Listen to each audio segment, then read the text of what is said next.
समय की कीमत किसी छोटे से गांव में रोहन नाम का एक लड़का रहता था। वह बहुत होशियार था, लेकिन समय को बहुत हल्के में लेता था।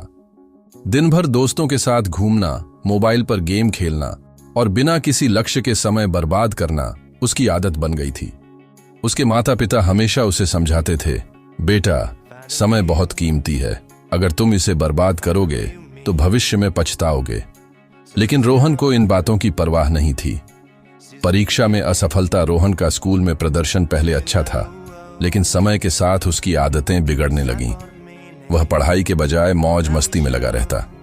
जब 10वीं बोर्ड परीक्षा का समय आया तो उसके दोस्त जमकर पढ़ाई कर रहे थे, लेकिन रोहन को लगा कि वह आखिरी समय में भी पढ़कर पास हो जाएगा।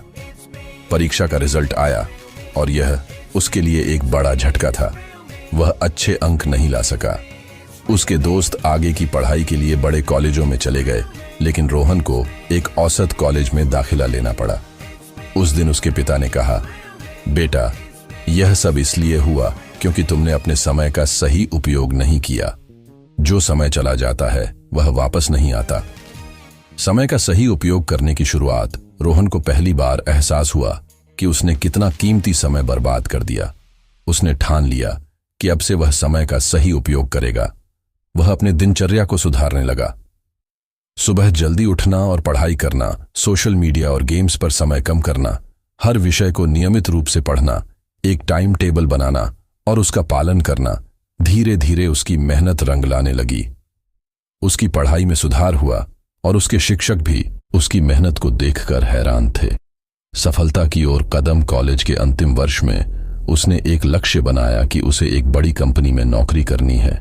उसने अपनी पढ़ाई के साथ साथ अन्य कौशल, स्किल्स भी सीखने शुरू कर दिए। जब कैंपस प्लेसमेंट हुआ तो उसकी मेहनत रंग लाई।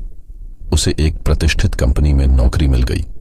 जिस दिन उसे नौकरी का पत्र मिला, वह अपने पिता के पास गया और बोला, पापा, आपने सही कहा था। अगर समय का सही उपयोग किया जाए तो सफलता जरूर मिल। रोहन की कहानी हमें यह सिखाती है कि समय सबसे कीमती चीज है। अगर हम इसे सही तरीके से उपयोग करें तो जीवन में कोई भी लक्ष्य असंभव स्टार होता।